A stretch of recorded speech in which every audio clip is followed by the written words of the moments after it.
la tenemos descrita básicamente en Testimonios para Ministros, página 506. Yo rogaría que alguien pase al micrófono que está en el corredor central y nos lea este testimonio, por favor.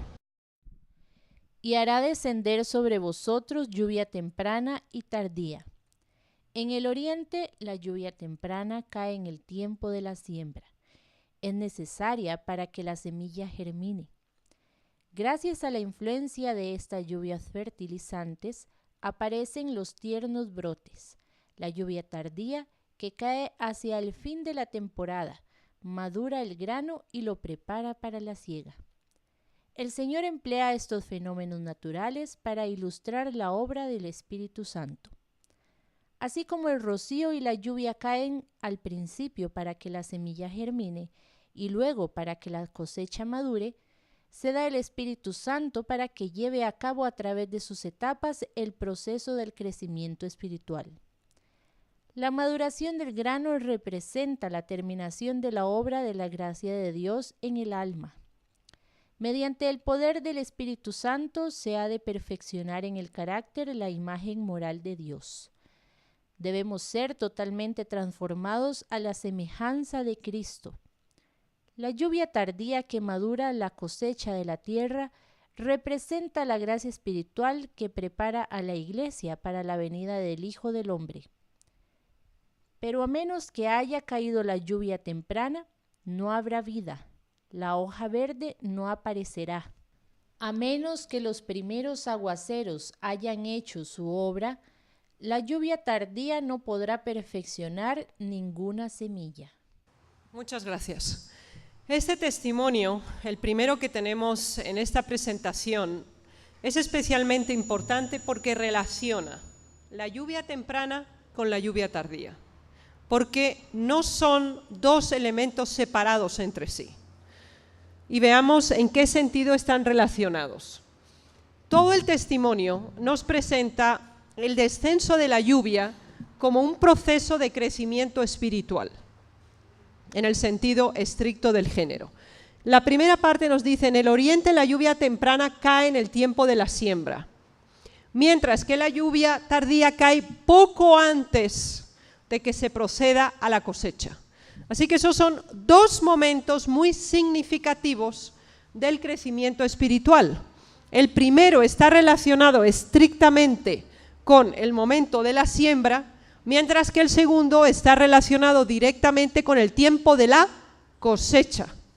Entonces, la lluvia temprana desciende poco después de la siembra, de tal manera que la tierra humedecida produzca el ecosistema necesario para la semilla, para que ésta germine y empiece a crecer la planta.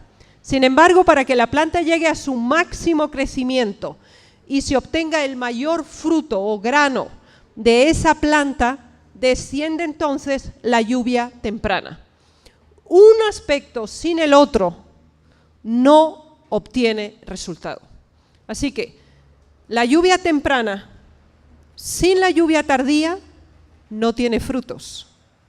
Y la lluvia tardía no puede descender si antes no lo ha hecho la lluvia temprana. Así que las Sagradas Escrituras, y de nuevo el testimonio, combina esos dos elementos. Esos dos elementos no son aislados, corresponden estrictamente al crecimiento espiritual de cada individuo.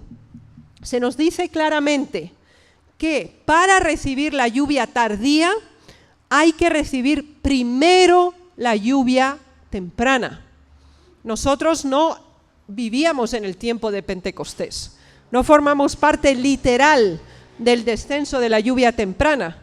Sin embargo, a nivel espiritual sí debemos pasar por esa experiencia antes de poder ser participantes de la lluvia tardía. ¿Qué significa esto de acuerdo al testimonio que acabamos de leer? Veámoslo gráficamente. El testimonio nos habla en primer lugar de la lluvia temprana y básicamente tiene dos elementos fundamentales y significativos: la vida y el crecimiento. Cuando uno empieza su vida cristiana, el Señor, ¿cómo explicó esto a Nicodemo en Juan capítulo 3? El que no naciere de nuevo, ¿qué pasa? No puede ver el reino de los cielos. No es carne ni sangre la que heredará el reino de los cielos. Todos aquí hemos nacido de carne y sangre, ¿sí? Todos, ¿ya? Literalmente estamos con vida porque se ha producido una concepción, se ha producido un desarrollo y un crecimiento, y estamos en existencia. Y hemos sido concebidos de carne y sangre. Sin embargo, se nos dice que carne y sangre no heredará el reino de los cielos. Pero ¿qué heredará el reino de los cielos? Díganme los otros dos. Los que son nacidos ¿de qué? Del Espíritu y del agua. ¿Cuántos aquí están nacidos del agua? ¿Cuántos están bautizados? Ese es el primer elemento, nacidos del agua. Pero el nacimiento segundo espiritual, ¿qué otro elemento tiene?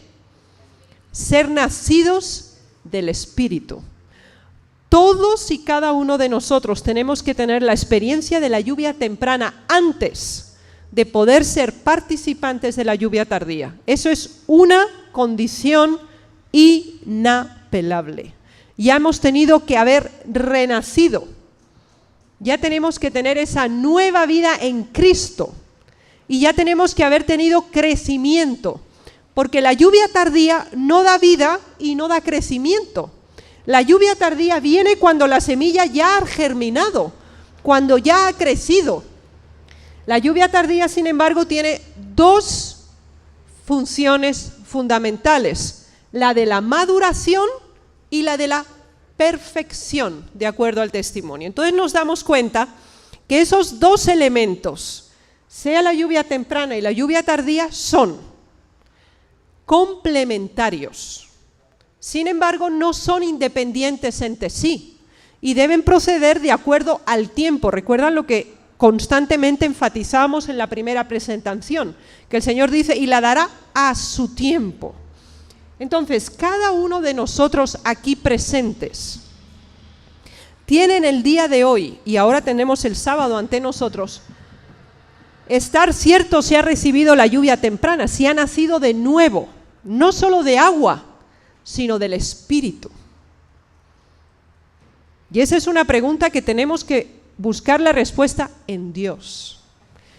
Y la podemos tener considerando estos dos factores: si hemos nacido de nuevo, si tenemos una nueva vida en Dios, o si seguimos teniendo hábitos, costumbres, formas de comportamiento que corresponden a la vida que ha sido engendrada de carne y sangre. Hay gente que dice, no, yo lo hago así porque mis padres me enseñaron así. ¿Y si es incorrecto? ¿Y si no es de acuerdo con la voluntad de Dios? ¿Qué pasa entonces? ¿Que lo tengo que seguir haciendo? No, porque nosotros tenemos que ser nacidos ¿de qué? Del agua y del Espíritu. Así que primero tenemos que pasar por el bautismo. Ese es nuestro primer paso para una nueva vida. Pero después tenemos que ser ¿qué? También nacidos del Espíritu. Tenemos que cambiar el rumbo, el destino y la orientación de nuestra vida, hermanos. Recuerden lo que dijo el Señor Jesús: no se pone remiendo nuevo en tela vieja. ¿Por qué? Porque revienta la tela y todo se echa a perder. Ni tampoco vamos a poner un remiendo viejo en una tela nueva, porque entonces ¿de qué valor tiene que uno tenga una ropa nueva y ¡pum!, que le pone de un pedazo de una tela vieja? Pero así es como vivimos muchos, hermanos. En teoría hemos pasado por el agua, pero estamos con los remiendos. Tenemos las cosas viejas pegadas, las costumbres antiguas no las hemos dejado, y eso lo sabe cada uno. Por eso es un punto de reflexión el que nos lleva a este tema. Es muy, muy significativo. Ahora, si no hemos pasado por esa germinación de la semilla, porque recuerden, el Señor Jesús dijo, la semilla tiene que morir. ¿Para qué? Para que tenga vida. Si ustedes, muchos niños en la escuela hacen ese experimento, usan un frijol, ¿ya?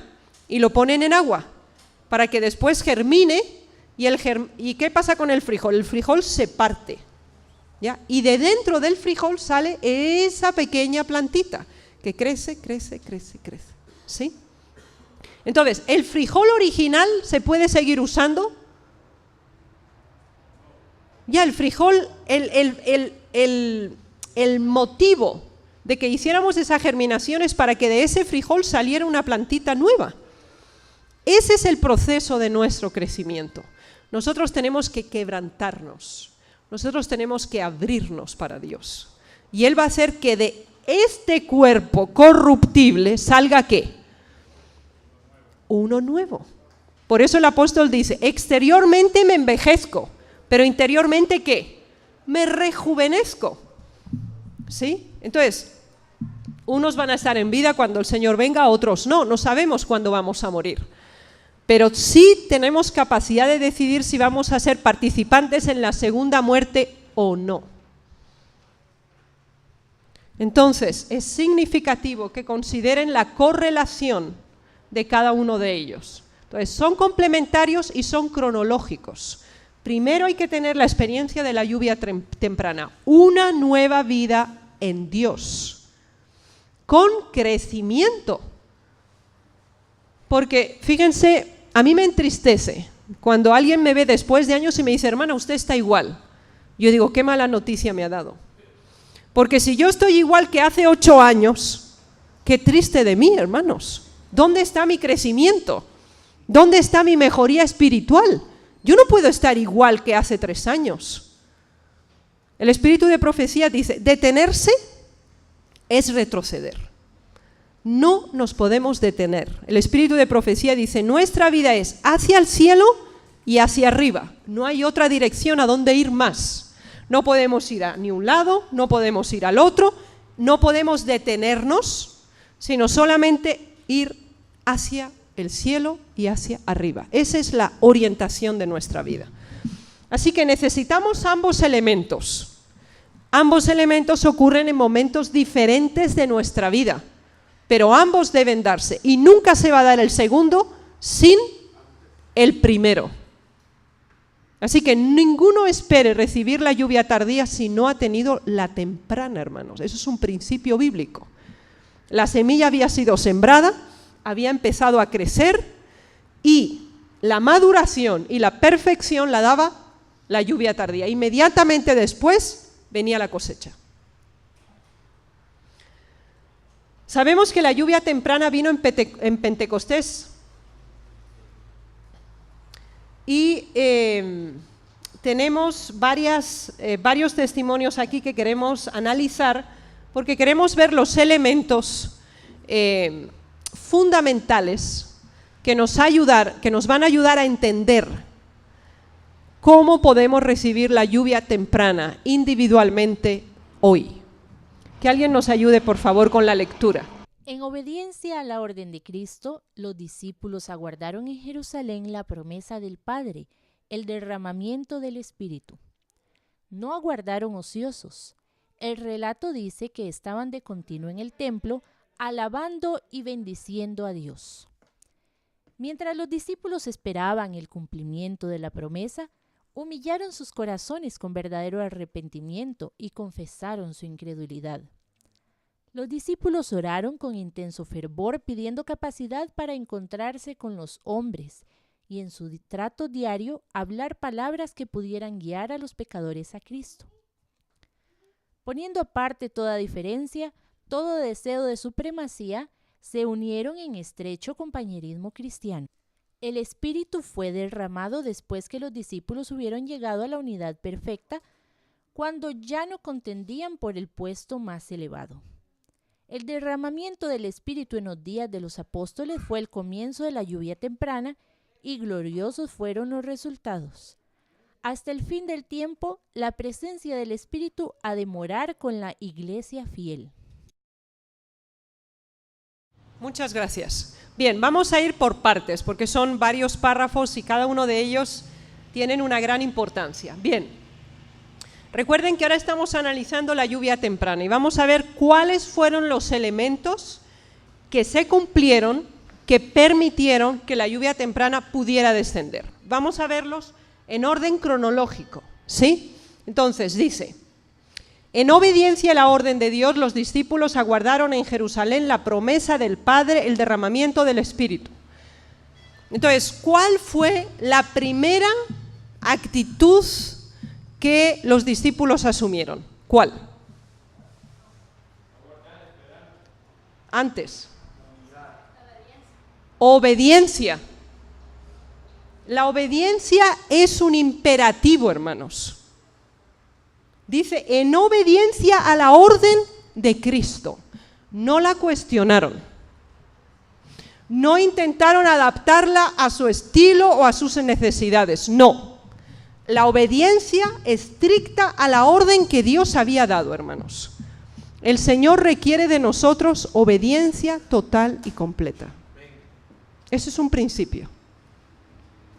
Entonces, el primer elemento, vamos a intentar escribirlo, porque eso nos va a ayudar a fijarlo mejor en nuestro mente. El primer elemento es ¿qué? Obediencia. Obediencia a lo que Dios ha dicho, no a lo que a nosotros nos parece, a lo que a nosotros nos gusta, a lo que a nosotros nos conviene, no. Obediencia estricta a la orden de Cristo. Aguardaron en Jerusalén la promesa del Padre. ¿Cuál es lo segundo? Esperar, esperar, ¿ya? Aguardar, esperar, la paciencia, exacto.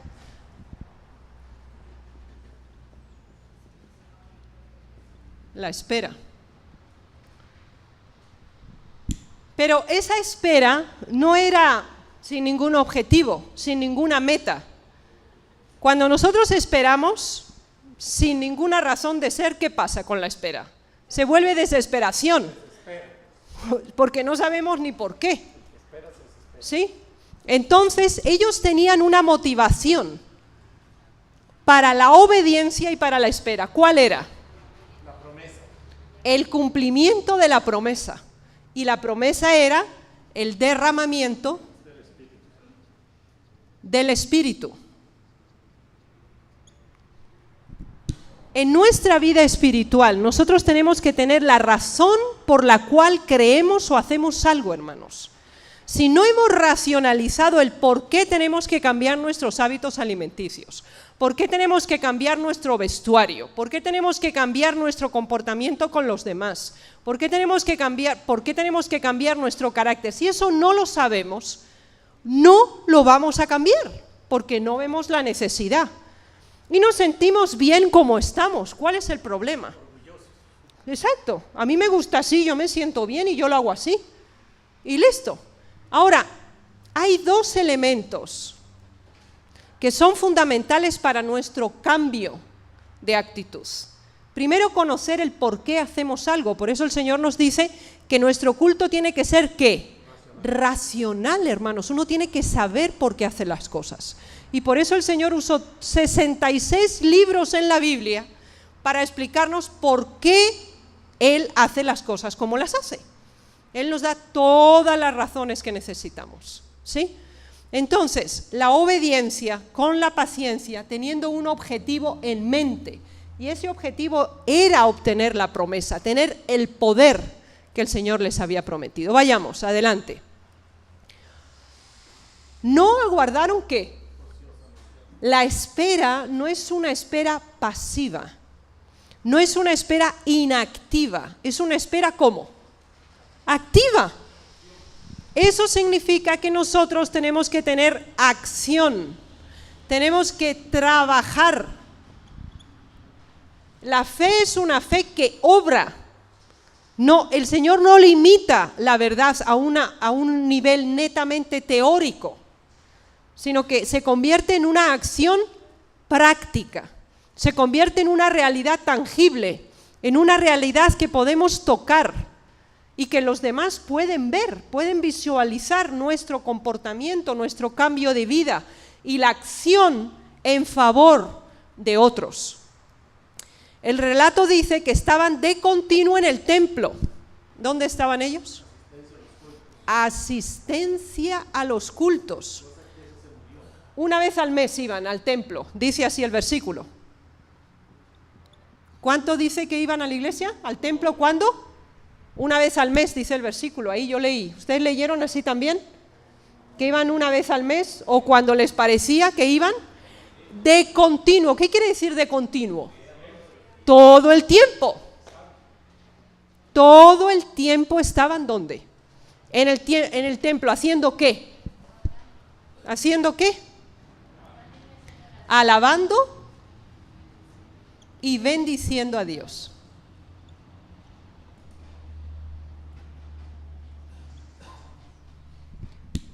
Aquí tenemos el cuarto elemento. El apóstol Pablo dice, no abandonéis la asistencia a la iglesia. ¿Por qué?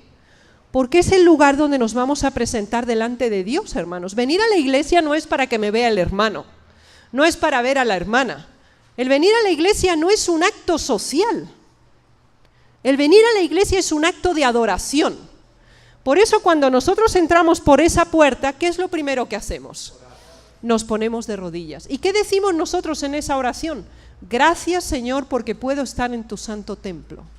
Gracias porque tú me has traído con vida a este lugar. Porque yo vengo a alabar tu nombre, a unir mi voz con los ángeles en los cielos, con seres perfectos que nunca han caído, y para aprender de tu palabra. Esa es la razón para venir a la iglesia. He aquí yo y mi familia serviremos a Jehová. Esa fue la declaración de Josué. O en otras palabras, aquí estoy yo y los hijos que tú me distes. Cuando venimos a la iglesia, venimos a presentarnos delante de Dios y debemos considerarlo el mayor honor, el mayor privilegio. Si alguien, la presidenta de Costa Rica lo invita a su casa, no va a ir. No va a ir. Así es, no va a ir. ¿O qué va a decir? Recibe una carta especial con un membrete dorado y con el sello de la República de Costa Rica. ¿Qué va a hacer? Uy, ¿qué ropa me voy a poner? ¿Cómo voy a ir? ¿Qué es lo que voy a hacer? ¿Cómo hay que comportarse con la presidenta de la República? ¿Qué es lo que hay que hacer? ¿Cómo hay que sentarse? ¿Cómo hay que saludarla? ¿Quién tiene que hablar primero? ¿Cuáles son las normas de protocolo de comportamiento? Y ella es un ser humano. Ella es un ser humano como tú y como yo, igual. Obviamente tiene un cargo que merece un respeto. Pero ¿qué más es venir a la iglesia, hermanos? Pero en la iglesia podemos venir de cualquier manera, sentarnos de cualquier manera, hablar de cualquier manera y hacer lo que nos plazca. Qué pena, hermanos, porque nos olvidamos de qué. Que nosotros vamos a presentarnos delante de Dios. Y nos dice cuál era la motivación: alabar y bendecir a Dios. Así que estos son elementos que garantizaron el descenso de la lluvia temprana. Mientras los discípulos esperaban el cumplimiento de la promesa, fíjese que es la segunda vez ya que habla de espera. El cumplimiento de la promesa ahora viene. Humillaron sus corazones con verdadero arrepentimiento y confesaron su incredulidad. Entonces, ¿qué hicieron? Humillación de corazón con arrepentimiento y confesión. ¿Qué significa humillación de corazón? Lo tenemos de hecho en el desdoblamiento de estos dos principios aquí. Arrepentimiento y confesión. ¿Qué es arrepentimiento? Defínanmelo ustedes. ¿Qué es arrepentimiento? ¿Quién ha leído El Camino a Cristo? ¿Usted ha leído El Camino a Cristo? Felicidades. Dolor por el pecado. ¿Y qué es confesión? ¿Qué es confesión? Es la declaración específica de la falta cometida. Hermanos, yo les pido como jóvenes que se pongan como meta en este nuevo año leer El Camino a Cristo. Esa es la base del plan de salvación. Ahí tienen ustedes, primer capítulo, el amor de Dios por la humanidad. Segundo capítulo, el arrepentimiento. Tercero, la confesión.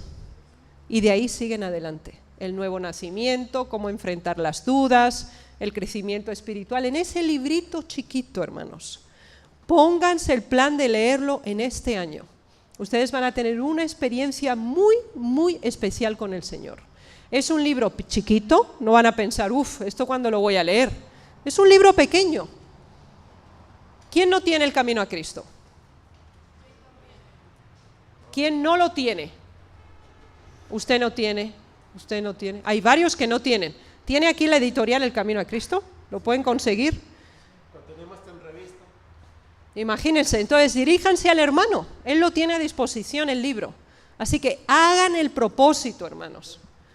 Hagan el propósito de leerlo en este año.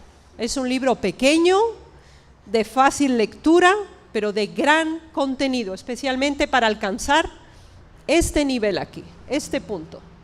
Ese punto es fundamental. Aprender qué significa el arrepentimiento.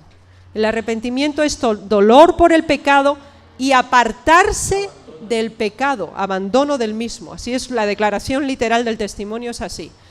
Dolor y abandono del pecado, porque a veces nos duelen las consecuencias, pero no el pecado. Y por eso repetimos. ¿Por qué repetimos un comportamiento incorrecto vez tras vez? Porque no nos hemos arrepentido de corazón. Y por eso reincidimos y lo volvemos a repetir, por esa razón. Por eso necesitamos estudiar qué es el arrepentimiento y qué es la confesión, hermanos. Y este es un elemento básico antes de recibir la lluvia temprana. Vayamos adelante. Los discípulos oraron con intenso fervor, pidiendo capacidad para encontrarse con los hombres. Así que, ¿cuál es el próximo? La oración así.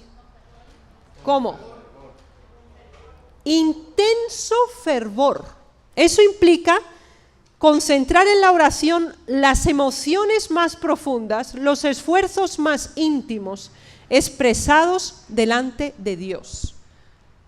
Intenso fervor en la oración. Si nosotros no hablamos con Dios, porque la oración es hablar con Dios, hermanos. Si nosotros no hablamos con el Señor, ¿cómo vamos a tener una relación con Él? ¿Tienen ustedes una relación con alguien que no hablan? No. La relación se establece ¿cuándo? Cuando ustedes hablan, cuando ustedes comparten, se llaman por teléfono, mira, a mí me pasó tal cosa y a mí me pasó este otro, ¿a ti qué te parece? ¿Tú qué piensas? Eso alimenta la relación, por mantener esa comunicación verbal. Si nosotros no hablamos con Dios, hermanos, en la oración, y no estoy hablando solo del culto matutino y vespertino, que eso es fijo que tenemos que tener todos los días, sino nuestra conversación personal con Dios, íntima. Nuestra oración secreta, la oración de cámara que presenta las Sagradas Escrituras. No podemos crecer espiritualmente. Ahora, esa intensa oración era ¿para qué? Tener capacidad para encontrarse con los hombres. ¿Con qué objetivo? Y en su trato diario hablar palabras que pudieran guiar a los pecadores a Cristo. Hermanos, cuando nosotros oramos, analicemos nuestra oración, pedimos, Señor, dame esto, dame lo otro, yo necesito esto, yo necesito la otro. Eso parece una lista de peticiones. ¿Y pedimos por alguien más aparte de mí mismo? Pedimos nosotros que el Señor nos capacite, nos dé las palabras, cree la oportunidad para que nosotros podamos ir a hablar con una persona y darle palabras. ¿Con qué objetivo? Para guiarla al Señor Jesús. Ese tiene que ser un tema diario de nuestra oración. Fíjense, ya tenemos 3 temas para la oración. ¿Recuerdan cuál fue el de ayer? Díganme.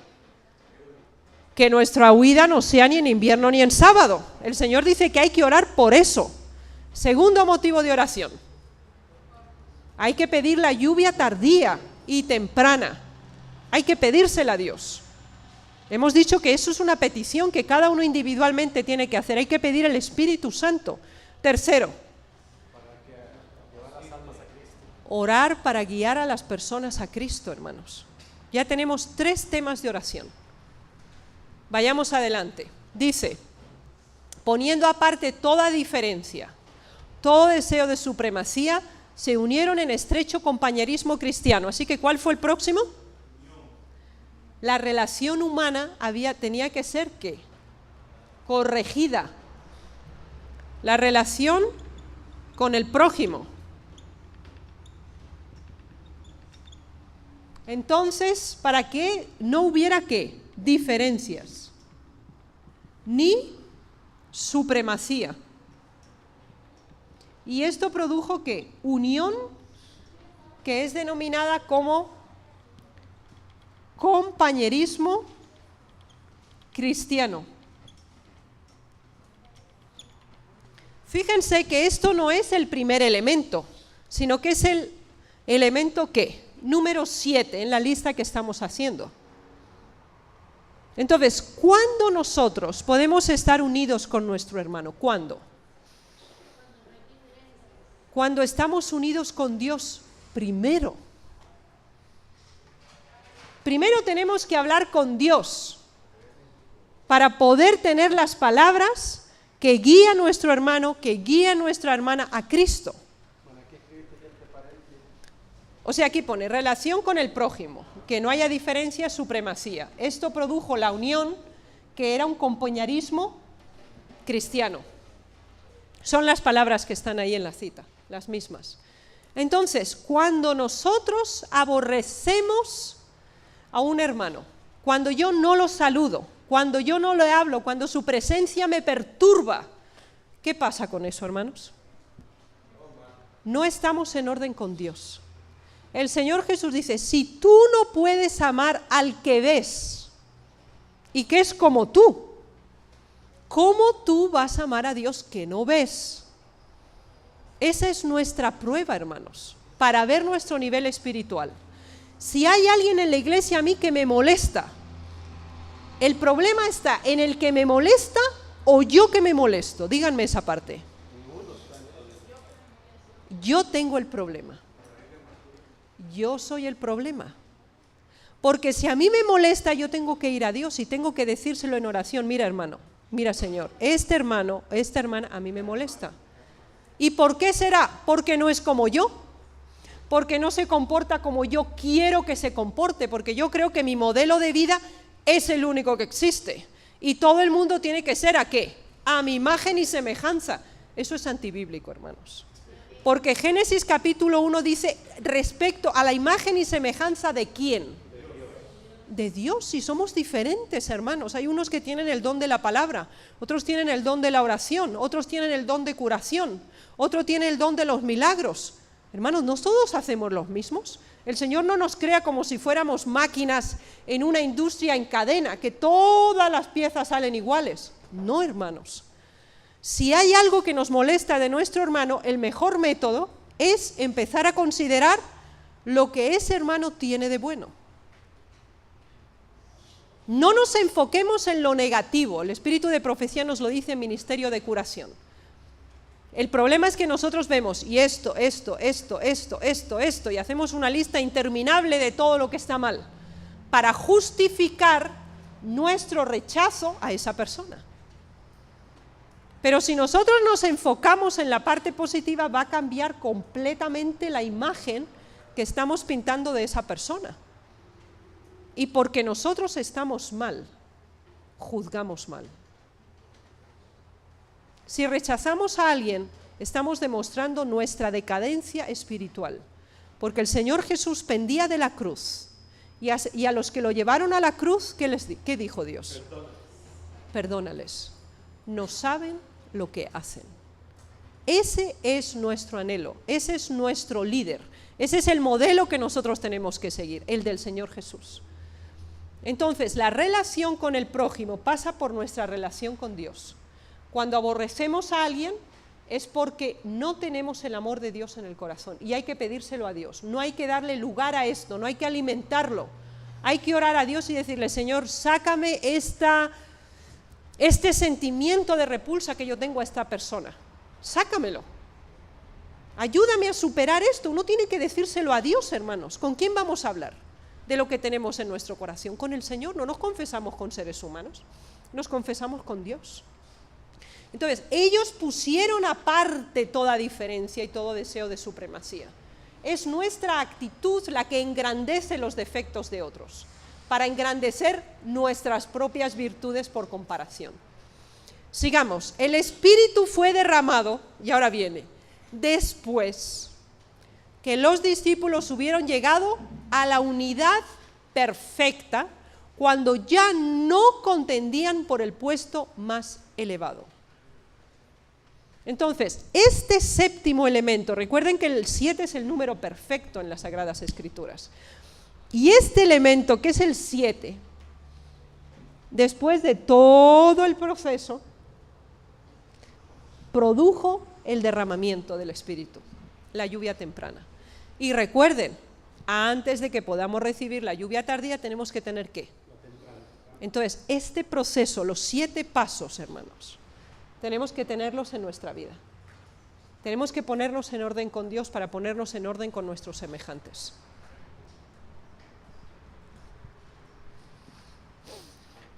Ahora, ¿cuáles fueron las consecuencias del cumplimiento de los 7 pasos?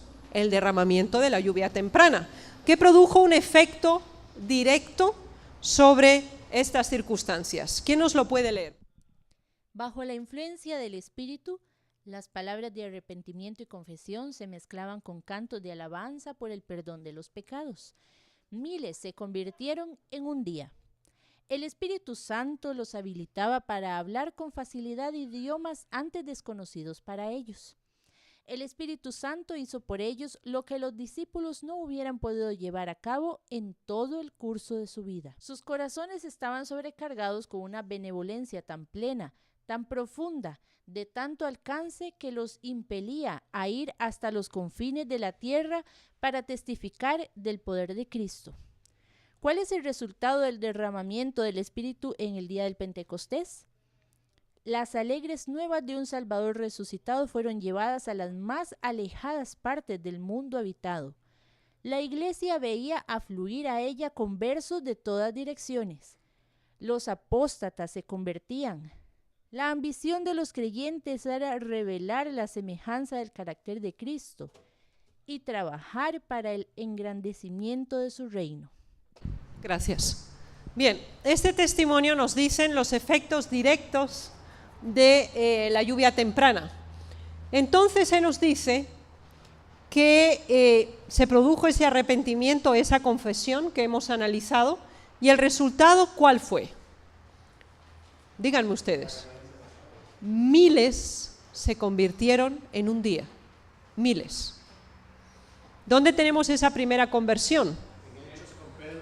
Con el primer discurso de Pedro, que él hizo ante el templo. Y el resultado fue, ¿qué haremos para ser salvos? Y ahí se produjo esa primera conversión. Entonces, las conversiones, que venga nueva gente a la iglesia, es el resultado de personas que han recibido la lluvia temprana, que están en orden con Dios. Entonces, si nosotros no tenemos frutos, algo está fallando en esos 7 puntos, hermanos. Algo está fallando ahí. En algo no estamos bien como individuos, y eso influye al conjunto de la iglesia, porque lo que cada uno es lo que en lo que se convierte en la iglesia. La iglesia no es un ente abstracto, la iglesia se compone de los miembros, y el nivel espiritual de ellos tiene una influencia directa. El Espíritu Santo hizo algo que los discípulos no podían hacer. Ellos tenían una limitación académica muy importante. Ellos no conocían idiomas, ellos sabían el suyo solamente. Pero en esa ocasión de Pentecostés había judíos que venían de todos los lugares del mundo conocido. Y en Hechos encontramos toda esa lista de idiomas que ellos fueron capaces de hablar y que cada uno entendía en su lengua, y ellos no conocían ese idioma. Esto es muy importante, hermanos. El Espíritu de Dios, el Espíritu Santo, no nos da lo que nosotros tenemos, ni hace lo que nosotros podemos hacer, pero sí nos va a calificar para hacer lo que no está en nuestro poder. Eso sí, Dios lo va a hacer. Dios va a dar el paso más adelante al que nosotros no podemos llegar. Los discípulos cumplieron todos los requisitos, pero ellos tenían una limitación. Ellos no habían tenido la oportunidad de aprender otros idiomas como esa situación lo requería, y el Señor facilitó esa situación. También facilitó que después ellos fueran a todos los lugares conocidos de aquel tiempo y llevaran el mensaje del reino. ¿Y el resultado cuál fue? Las conversiones. Entonces, hay dos elementos básicos: la condición individual y la condición de la iglesia. Así que cada uno aquí, cada uno de nosotros, somos responsables de la condición de la iglesia y de la recepción de la lluvia temprana y tardía. Bien, si hemos analizado la lluvia temprana, que la necesitamos como referencia para entender cómo puede ser la lluvia tardía, tenemos estas otras citas donde se nos dice que la promesa de la lluvia tardía será inclusive más abundante que la lluvia.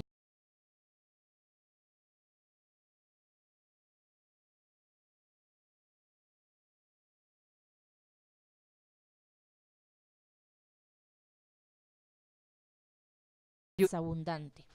Cerca del fin de la siega de la tierra, se promete una concesión especial de gracia espiritual para preparar a la iglesia para la venida del Hijo del Hombre. Este derramamiento del Espíritu se compara con la caída de la lluvia tardía. Antes que los juicios de Dios caigan finalmente sobre la tierra, habrá entre el pueblo del Señor un avivamiento de la piedad primitiva, cual no se ha visto nunca desde los tiempos apostólicos. El Espíritu y el poder de Dios serán derramados sobre sus hijos. Esta obra será semejante a la que se realizó en el día de Pentecostés.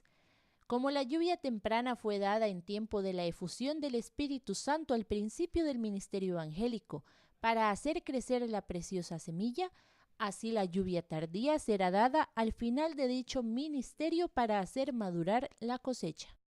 Bien, aquí encontramos el paralelismo de las condiciones por las cuales vino la lluvia temprana, las hemos considerado. Veamos ahora en qué sentido la promesa de la lluvia tardía también tiene un contexto específico. El primer elemento que se nos da es que dice que va a ser más abundante que la primera. Entonces nos admiramos que hubo 3.000, 5.000, 4.000 en un día. Aquí, ¿qué se nos dice? Que va a ser todavía más abundante, va a ser muchísimo más espectacular en poder y en intensidad que la lluvia temprana mismo. Pero se nos dice más. Dice que el Señor dará una concesión especial de gracia espiritual. Pero recuerden que esto no se da sin que antes se haya pasado por los 7 puntos, hermanos. No nos olvidemos de las precondiciones, de las calificaciones que hay que tener. ¿Sí? Y es la preparación para la segunda venida de Cristo, porque se tiene que hacer la gran cosecha de todos los que se van a salvar como en el último llamado a este mundo. Y de hecho produce esa maduración de la cosecha. Así que una vez más nos damos cuenta que la lluvia tardía está relacionada directamente con los eventos que preparan la segunda venida de Cristo. Entonces, ¿en qué periodo de tiempo podemos enmarcarla? ¿Será en tiempo de gracia? ¿Será en tiempo de angustia? ¿Cuándo? Es tiempo de gracia, ¿por qué razón? Porque es la salvación de las almas. Y recuerdan que ya habíamos dicho, cuando llega el tiempo de angustia, el destino de cada ser humano está decidido. Así que la lluvia tardía es paralelo también con la ley dominical. Eso lo vamos a ver después y vamos a establecer la relación entre esos elementos. Así que se produce la maduración de la cosecha en el contexto de la pronta venida del Señor Jesús por segunda vez. Ahora hay 2 elementos que están relacionados directamente con la lluvia tardía y se nos habla de reforma y reavivamiento. Y vamos a analizar estos dos conceptos porque estos dos conceptos pertenecen juntos y tienen un orden específico y una razón concreta en el desarrollo de la obra. Deben producirse un reavivamiento y una reforma bajo el ministerio del Espíritu Santo.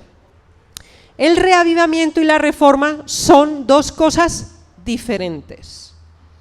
El reavivamiento significa una renovación de la vida espiritual, un avivamiento de las facultades de la mente y el corazón, una resurrección de la muerte espiritual.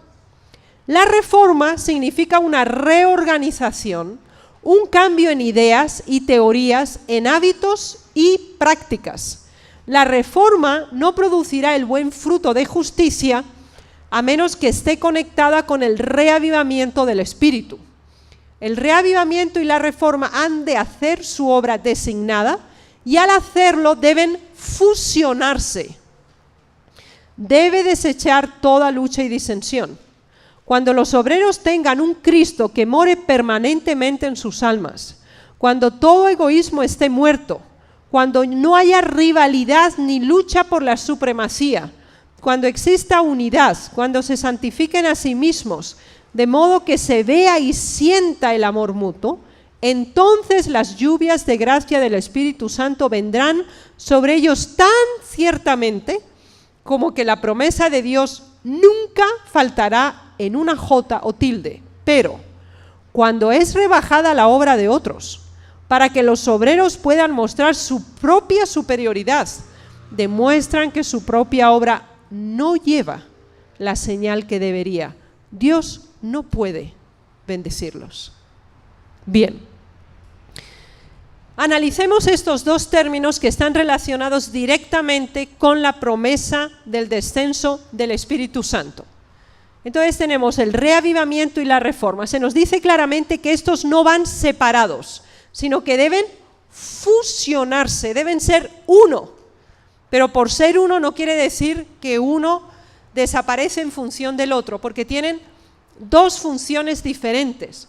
El reavivamiento es una renovación y un avivamiento, mientras que la reforma es una reorganización y un cambio. ¿Por qué en este orden? Para que algo cambie en nuestra vida, para que nosotros reconozcamos que algo es necesario cambiar. Primero tenemos que tener una renovación y tener la capacidad de comparación y decir, bueno, yo no tengo control de mis palabras y hablo a veces así, sin control. Si ofendo, si no ofendo, si digo la verdad, si no digo la verdad, lo que me sale. ¿Eso qué quiere decir? Que el Espíritu Santo obra en mi corazón y me está haciendo ver que yo tengo un defecto de carácter grave y tengo una carencia de dominio propio. En ese momento que el Señor está reavivando mi vida espiritual, viene el segundo elemento, que es el cambio, la reforma en mi vida. Tengo que decirle, Señor, todos los días tengo que orar por eso. Y decirle, Señor, ayúdame a no mentir. Ayúdame a tener dominio en mis palabras, a pensar antes de hablar, a no actuar por impulso, a no actuar por emoción, sino a pensar siempre, esto que yo voy a hablar es la verdad. Esto que yo hablo va a edificar o va a destruir. En ese proceso mental estamos en un proceso de cambio, de reforma de nuestros hábitos y de nuestras actitudes, pero antes hemos tenido que ser capaces de reconocer en lo que estamos mal, porque si no creemos que está algo mal, ¿cómo lo vamos a cambiar? ¿Por qué ustedes pintan su casa después de un tiempo? ¿Por qué? Porque ustedes dicen, ya se está desconchando, la pintura se está separando de la pared y ya hay focos de humedad, hay que arreglar la casa. Pero eso es porque ustedes visualizan que hay cosas que están mal, que son evidentes. Lo mismo tiene que ser con nuestra vida, hermanos. Por eso la petición del salmista es, muéstrame mis pecados ocultos. Y Job dijo, muéstrame lo que está mal, que si lo veo, ¿qué pasa? No lo haré más. Solo así podemos tener un cambio, hermanos. Y nosotros no tenemos que compararnos con el pastor, con el obrero, con el hermano, con la hermana. Nosotros hemos sido hechos a semejanza ¿de quién? De Dios. Es con Dios con el cual nosotros nos tenemos que comparar. La vida del pastor, la vida del obrero no es el modelo de mi vida, hermanos. El pastor tiene sus luchas, él es un ser humano. Él tiene sus luchas, él tiene que superar también sus propias dificultades. Entonces, sigamos el modelo, no rebajemos el nivel, porque digamos, tal persona no es así. Pero es que ese no es mi modelo de salvación, mi modelo de salvación es Cristo. Entonces, coloquemos las prioridades en el orden correcto. Pidámosle al Señor un reavivamiento del amor que un día tuvimos, del deseo que un día teníamos de ir a buscar las almas. Pidámosle a Dios que nos lo dé, el amor a la verdad. Pidámoselo y Dios nos lo va a dar, hermanos. Y que nos muestre lo que está mal, lo que impide que yo personalmente progrese espiritualmente y que impide que la iglesia en su conjunto, la iglesia local que yo visite, prospere. Pidámosle a Dios y digamos, Señor, ¿cuál es el problema? Muéstrame qué es lo que está mal en mí. Y el Señor va a producir esa reforma en nuestra vida.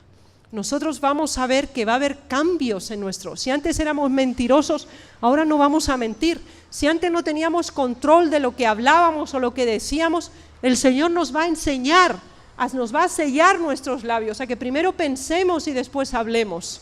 Él va a hacer esa obra, hermano, Él tiene el poder, pero tenemos que pedírselo. Y va a haber reavivamiento y reforma. Individualmente, y va a tener esa proyección global dentro de la iglesia. Y ese va a ser el proceso de los 7 puntos, para que el Señor nos dé la lluvia tardía, para que Él pueda venir pronto.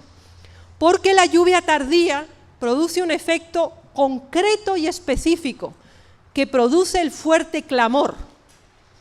Y cada vez nos acercamos más a la segunda venida de Cristo. En ese tiempo descenderá la lluvia tardía o refrigerio de la presencia del Señor, para dar poder a la voz fuerte del tercer ángel y preparar a los santos para que puedan subsistir durante el plazo cuando las 7 postreras plagas serán derramadas. Así que el fuerte pregón, ¿cuándo se da? Ahí tenemos la respuesta. ¿Cuándo? Díganme. ¿Correcto? Y poco antes de que desciendan las plagas. Así que estamos en el último periodo del proceso del fin del tiempo de gracia. ¿Sí? Entonces, la lluvia tardía, esos elementos de los 7, esas 7 variables se ha cumplido. Esa unión entre los fieles, porque cada uno se ha cambiado, produce esa unión conjunta.